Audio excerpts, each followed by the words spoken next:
হাসি কান্না বিনোদনে মাতিয়ে রাখো মনটারে, তারা তুমি শুকতারা হয়ে রয়ে যাবে সবার অন্তরে। সপ্তাহের এই দিনটি আপনাদের এবং আমাদের একসাথে তারকাকে নিয়ে গল্প করার দিন। এই সময়টিতে এমন একজন ব্যক্তিত্বের সাথে আমরা আড্ডায় থাকব যার জীবনের নানা গল্প আমাদেরকে করবে রঙিন। প্রিয় দর্শক, মমতাজ হারবাল নিবেদিত আজকের তারকার আজকের আয়োজনে সবাইকে স্বাগত জানাচ্ছি। আমি শান্তা জাহান এবং আমাদের আজকের এই আয়োজনে আপনাদের সাথে থাকছে আমাদের সবার প্রিয় নন্দিত সঙ্গীত শিল্পী মেহরিন। অনেক অনেক শুভেচ্ছা মেহরিন আপু, কেমন আছেন? ভালো, আলহামদুলিল্লাহ। শান্তা, তুমি কেমন আছো?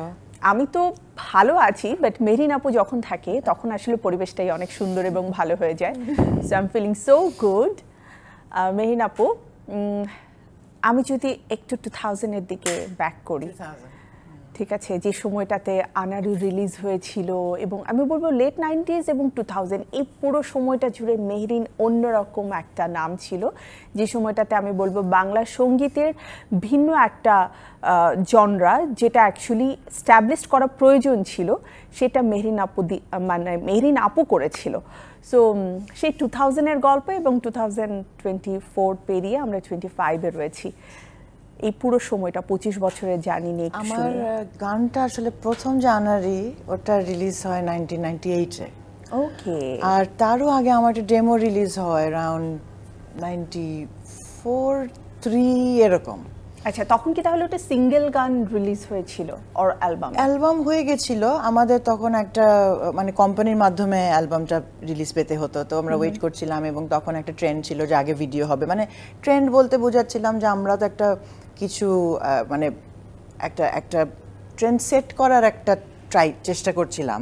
তো তখন বাইরের দেশে এরকম ছিল আর কি ওই সময়টাতে, যে একটা ভিডিও রিলিজ হবে এবং বাংলাদেশেও টুকটাক তখন এরকম হচ্ছে যে একটা ভিডিও হচ্ছে, তারপরে অ্যালবাম রিলিজ হচ্ছে, অ্যালবাম কাভারটা পোস্টার ব্যাপারটা তো সব সময় একদম একটা বিরাট একটা মজার জিনিস ছিল। স্পেশালি ব্যান্ড যারা অ্যাকচুয়ালি ব্যান্ডের সাথে জড়িত ছিলেন বা এই ফর্মে যারা গান করতেন, তাদের জন্য কিন্তু পোস্টারটা অনেক বড় একটা ব্যাপার ছিল। হ্যাঁ, যেমন আমার মনে আছে আমার পয়লা বৈশাখে পোস্টারটা রিলিজ হবে, তো আগের রাতে আমার তো ঘুমই নেই, আমি বটমূল যাব, পোস্টারটা কেমন হলো, কোথায় লাগাচ্ছে কি, তো অডিয়েন্সের রেসপন্স কেমন? হ্যাঁ, আমি তো মানে নিজেই অডিয়েন্স, নিজে আমি আনন্দে উৎফুল্ল। তো এরকম হয়েছে, এরকম আসলে সময়গুলো এত প্রাণবন্ত, এত। তবে আমার, তুমি যেটা বললে 2000 সালে অ্যালবাম রিলিজ যখন হলো, তখন আমি আনাড়ি অ্যালবামটা রিলিজের জন্য এতই উদ্গ্রীব ছিলাম, এত বছর ধরে আমরা পুরো টিম উদ্গ্রীব ছিলাম যে যখন 2000 সাল এলো তখন আমাদের আচ্ছা ওকে রিলিজ হয়েছে, আলহামদুলিল্লাহ, এরকম ছিল আর কি একটা ফিলিং। তো ভালো, কম উচ্ছ্বাস ব্যাপারটা একদিক দিয়ে ভালো। তো আমি বুঝতে পারিনি যে আনাড়ি আসলে মানুষের কত কাছে পৌঁছে গেছিল, কারণ তখন আমার প্রথম আমার মেয়ে জন্মগ্রহণ করলো, তো ওই পুরো ফোকাসটা আমার মেয়ের দিকে ছিল, যে কারণে আমি কোনো প্রমোশন কাকে বলে এগুলো আসলে হয়নি। তো 2025-এ তুমি যদি আমাকে বলো, আমি হয়তো সেই শিশুটি নেই, আমি হয়তো সেই যে আমার যেটা একটা ওই স্পার্কটা হয়তো নেই, কিন্তু এখন আমার যে নতুন স্পার্ক, আমার মনে হয় যে এটা একটা নলেজেবল স্পার্ক, এবং এখন মনে হয় যে মানে ওইটা ছিল ignorance, this is experience. So almost 30 years of experience তুমি যদি বলো টোটাল জার্নিটা, তো সেখানে বলতে গেলে তো এখন আমি বলবো যে আমার কাজ মাত্র শুরু, কারণ এখন আমি কিছু হলো বুঝি ব্যাপারটা, যে তবে বুঝতে বুঝতে আবার টেকনোলজিক্যালি ব্যাপারগুলো অন্যরকমভাবে অ্যাডভান্স হয়ে গেছে। তারপরে কি বলবো, যে একটু মনে হয় কাজটা একটু সহজ হয়ে গেছে, মানে আগে যেমন সবকিছু ফিজিক্যালি নিজেদেরকে করতে হতো, ঠিক আছে, ওটা এখনো আমাদেরকে করতে হয়, সবকিছু বাংলাদেশি আর্টিস্টদেরকে নিজেদের করতে হয় একদম এ টু জেড, চিন্তা ভাবনা থেকে শুরু করে লুকস এন্ড এভরিথিং, একদম মার্কেটিং, টেকিং নিউ স্ট্র্যাটেজিজ। মানে আমার টিম আছে, they do suggest nice things, কিন্তু যখন আমার দর্শকদের সাথে আমাদের কানেক্ট হয়, তারা তো পুরো পৃথিবীকে একসাথে দেখে ফেলছে, তো সেখানে তো আমাকে একটু পৃথিবীর মতো করেই তাদের সামনে আসতে হচ্ছে। তো সেই ব্যাপারগুলো চ্যালেঞ্জিং বিরাট, কারণ পৃথিবীর মানুষ যারা গান বানাচ্ছে তারা ক্রস কন্টিনেন্ট কাজ করছে, তাদের ক্রস ল্যাঙ্গুয়েজ কাজ করছে, এবং সবকিছু তো আসলে হাতের মুঠোয় যে খুব মানে আমি বলবো যে এটা কিন্তু খুব বেশি সময় নেয় না, খুব অল্প সময়ে কিন্তু পৃথিবীর যে প্রান্তেই অডিয়েন্স থাকুক না কেন এবং যে ভাষারই থাকুক না কেন তাদের কাছে কিন্তু পৌঁছে যাচ্ছে। এবং ডেফিনেটলি কাজ ভালো হলে কিন্তু ভাষা কেউ বুঝুক আর না বুঝুক সে কিন্তু দেখে কাজটা। মানে প্রোডাকশন কোয়ালিটি তো বিদেশে সবসময় অন্যরকম, তো সেই জায়গায় আমরা যখন কম্পিট করতে যাই আমাদেরকে তো একটু বেগ পেতেই হয়। তো তাও আমরা চলছি সুন্দর, আমরা কাজ করে যাচ্ছি, আমাদের নতুন আর্টিস্টরা, আমাদের পুরাতন আমাদের যারা পূর্বসূরি তারাও কিন্তু সেরকমভাবে এক্সিস্ট করেন। তো সব মিলে বাংলাদেশকে আমি বলবো যেটা একটা মোহময় সঙ্গীতময় জায়গা এবং বাংলাদেশের মানুষ গান খুব ভালোবাসে। আচ্ছা, আমার একটা প্রশ্ন মানে সবসময় মনের মাঝে থাকে, আজকে সেই প্রশ্নটা আমি করেই ফেলতে চাই, সেটা হচ্ছে শুরু থেকে নিয়ে শেষ পর্যন্ত এখনো স্টিল মানে you are the same person. Mehrin আপু, মানে আমাদের মনে আছে যে আমাদের শৈশবটা আসলে অনেক বেশি কালারফুল ছিল because of you are because of like you people যারা অ্যাকচুয়ালি নিজেদেরকে রিপ্রেজেন্ট করার সাথে সাথে একটা কালচারকে নতুনভাবে বা ট্রেন্ডকে আমাদের সামনে তুলে ধরার সেই সাহসটা দেখিয়েছিল। তো হাউ ইজ ইট পসিবল, কি করে এখনো একই রকম রঙিন? এটা একদম ভালোবাসা ছাড়া আর কিছুই না শান্তা। তুমি যেভাবে বলছো এটা আসলে তুমি আমাকে খুশি করছো। আমি এমনি তোমার সাথে বসে আছি বলে আমি খুশি আছি, তুমি এক্সট্রা খুশি করো না। Do you know, I just like your the bell bottom pant style from the day one. আমার মনে আছে আনাড়ি গান আমি প্রথম যখন স্ক্রিনে দেখেছিলাম, that time you also wear that kind of pants, right? Bell bottom. হ্যাঁ, তখন তো আমি জাস্ট আমার হাতের কাছে কয়েকটা কাপড় ছিল, আমাকে বললো যে এক্ষুনি আসতে হবে। মানে আমরা তো তখন ছোট মানুষ, আমাদের রিঙ্গোকে বলছি কবে থেকে যে তুমি আমাকে একটু ভাই একটু আমি মিউজিক ভিডিও করবো, তোমারই করতে হবে। তখন আমাকে বললো, ও আবার সবাইকে তুই করে ডাকতো, তো মানে একদম সবাইকে। তো তখন আমাকে বলা হলো যে তোমার হাতে 30 মিনিট আছে এবং তুমি এখানে আসার পরে তোমাকে আমি 30 মিনিটের বেশি দিতে পারবো না। তখন ওই 30 মিনিটের ভিতরেই ওই শ্যুটটা করা, আর কাপড়গুলো মানে কোনো রকম মানে কোনো আনপ্ল্যান্ড। তো পরে দেখি যে আমার কানের দুল এবং আমার যে একটা শার্ট, এগুলো যে ওটা ছিল সাদার ভিতর কালো স্ট্রাইপস এবং শার্টটা ওরকম ছিল, তো এগুলা কিন্তু কোনো আমার আজ অবধি কোনো করা ছিল না। না, তো আজ অবধি আমার কিছু প্ল্যান্ড না। আমি মানে আল্লাহর রহমতেই আমি চলি এবং তোমাদের ভালোবাসায় চলি। তুমি যেটা বললে এটা একান্তই ভালোবাসা থেকে, আদারওয়াইজ নট পসিবল। নতুন নতুন গান নিয়ে তো আমরা আড্ডা দিব, কিন্তু তার আগে আমি যদি একটু বলতে চাই, একটা মানুষের 2000-এ অ্যালবাম রিলিজ হলো, 2002, 2004, 5, 6, 7 অ্যান্ড দেন যে 2017 and 19, এই মাঝখানে এত লম্বা গ্যাপ, 19 এর পরে আবার লম্বা গ্যাপ। ও শান্তা, এইটা আমার তুমি আছো বলে রিলিজ হয়, বুঝছো? তারপরের বছরগুলোতে আমার না একটা একটা করে গান আসা শুরু হয়, কারণ আমি 2008-এর পরে আমি ডিসাইড করি যে অ্যালবাম তো আর হচ্ছে না, কারণ অ্যালবামের তখন আর ওই অ্যালবাম বিষয়টা, সিডি আস্তে আস্তে কিন্তু দেখা গেল যে আমাদের যে সিডি প্রিন্ট করতো ওনারা আস্তে আস্তে নন এক্সিস্টেন্ট হয়ে যাচ্ছেন। তারপরে অডিয়েন্স 12টা গান শোনার, এই যে আস্তে আস্তে অডিয়েন্সের একটা অডিয়েন্সের মতন আমাদেরকে চলতে শুরু করতে হলো।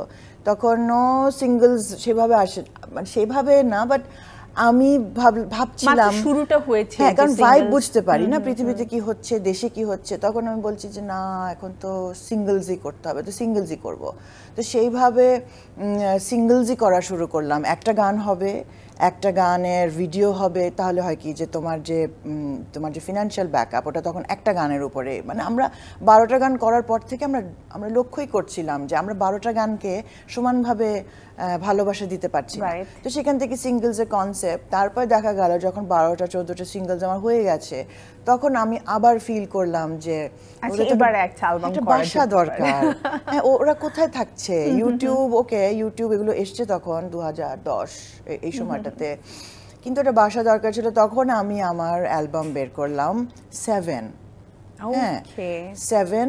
তো 7 is a compilation of several songs, যার কারণে 7-এ বেশ অনেক আমার জনপ্রিয় কিছু গান ওখানে স্থান পেয়েছে। আপু, গান নিয়ে তো কথা হবে এবং নতুন গান নিয়ে আমরা সরাসরি আমাদের অডিয়েন্সের সাথে কথা বলবো, কিন্তু তার আগে ছোট্ট একটা বিরতি নিয়ে আসি। প্রিয় দর্শক, সময় হয়ে গেছে আমাদের আজকের তারকা থেকে ছোট্ট একটি বিরতি নেবার। ফিরছি আবারও আজকের তারকায়, আপনারা থাকুন ডিবিসির সাথে। বিরতির পর আবারও আপনাদের সবাইকে স্বাগত ডিবিসির পর্দায় মমতাজ হারবাল নিবেদিত আজকের তারকায়। প্রিয় দর্শক, আমরা আজ গল্প করছিলাম নন্দিত সঙ্গীত শিল্পী মেহরিন আপুর সাথে। আবারও ফিরে যাচ্ছি আড্ডায়, আর এবারের আড্ডা কিন্তু নতুন কিছু নিয়ে হবে। মেহরিন আপু, নতুন কিছু আমার হাতে অলরেডি আছে। চমৎকার একটা এনএফসি কার্ড আমার হাতে রয়েছে, এবং কার্ডটা কত চমৎকার সেটাও আপনারা দেখতে পাচ্ছেন। কার্ডটার গায়ে আবার লেখা আছে খুনসুটি। চলুন এবারে আমরা একটু খুনসুটির গল্প শুনি। দীর্ঘদিন পরে খুনসুটি নিয়ে আবার ব্যাক করা, তো এটাতে আসলে আমরা কি দেখব? আমি আমার টিনেজার ছেলে মেয়ে আছে, তো ওদের কথা মতন যে মা তুমি সবসময় তোমার নিজের ছবি দিয়ে অ্যালবাম কভার করো, এটা আমার মাথায় ছিল। তখন আমি আমার ছেলেরই ক্লাসমেট লিয়ানা, ও ভীষণ সুন্দর ছবি আঁকে।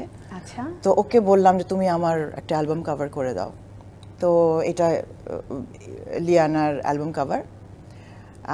তারপরে গানটা আমরা তৈরি করেছি বেশ বছর দুয়েক আগে, সাজ্জাদ ভাই এবং রাব্বির লেখা, সাজ্জাদ ভাইয়ের কম্পোজিশন সুর, রাব্বির লেখা গান। তো গানটা আসলে আমার সাথে এটা একটু মেলোডিয়াস, সুন্দর প্রেমের গান, ছোট্ট লক্ষ্মী একটা গান। তো আমি